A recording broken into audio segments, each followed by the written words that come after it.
Praise the Lord. Hallelujah. പ്രിയ സഹോദരങ്ങളെ, ഇന്നലെ ആദ്യ വെള്ളിയാഴ്ച ശുശ്രൂഷയെല്ലാം വലിയൊരു അഭിഷേകമായിരുന്നു. ഒരു പ്രത്യേക കാര്യം നിങ്ങളോട് പറയാനുള്ളത്, ഇന്നലെ നമുക്കറിയാം നല്ല മഴയും കാര്യങ്ങളൊക്കെ ആയിരുന്നു.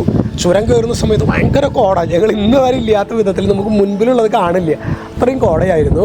പക്ഷേ ഞങ്ങൾ കണ്ടിന്യൂസ് ജപമാല, കുരിശിൻ്റെ വഴി, കരുണക്കൊന്ത.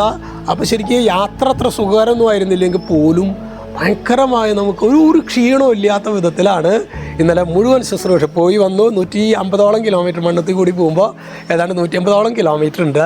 ഒരു 300 കിലോമീറ്റർ വണ്ടി ഓടിക്കുന്നു, ശുശ്രൂഷയിൽ പങ്കെടുക്കുന്നു. ഒരു ക്ഷീണവും ഇല്ലാത്ത വിധത്തിൽ കർത്താവ് യാത്രയെ ക്രമീകരിക്കും. അപ്പോൾ അച്ഛൻ നിങ്ങളോട് പറയാനുള്ളത്, നമ്മൾ നമ്മുടെ യാത്രയിലൊക്കെ പ്രത്യേകിച്ച് ജപമാല ചൊല്ലി, കരുണകൊന്ത ചൊല്ലി, കുരിശിൻ്റെ വഴിയൊക്കെ ചൊല്ലി പോകാൻ പറ്റുവാണെങ്കിൽ അത് വലിയൊരു ബ്ലെസ്സിങ് ആയിരിക്കും. ഹല്ലേലൂയ. ഇന്ന് നമ്മൾ ധ്യാനിക്കുന്നത് റോമർക്ക് എഴുതിയ ലേഖനത്തിലെ 10:9.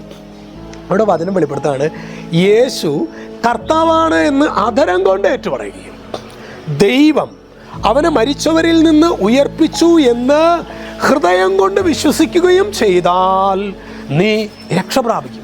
അപ്പോൾ രക്ഷ പ്രാപിക്കുന്നത് ജർമ്മനിയിൽ പോയാലല്ല, രക്ഷ പ്രാപിക്കുന്നത് യൂറോപ്പിലും അമേരിക്കയിലും പോയാലല്ല, രക്ഷ പ്രാപിക്കുന്നത് ജോലി കിട്ടിയാലല്ല, രക്ഷ പ്രാപിക്കുന്നത് വിവാഹം കഴിഞ്ഞാലല്ല, രക്ഷ പ്രാപിക്കുന്നത് കുഞ്ഞുങ്ങളുണ്ടായാലല്ല.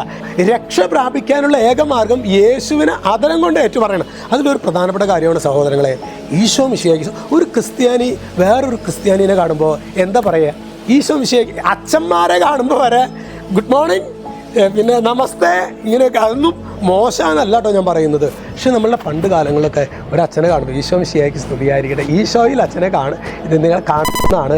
ഇന്ന് നമ്മൾ അതുപോലെ ഭീകരമായ വിധം വി ആർ ടെറിബിളി സെക്കുലറൈസ്ഡ് എന്ന ടേമാണ് പലരും അത് ക്രൈസ്തവരുടെ ജീവിതത്തിൽ വന്നിട്ടുള്ള തകർച്ചയുടെ മൂല കാരണമായിട്ട് പറയുന്നത്.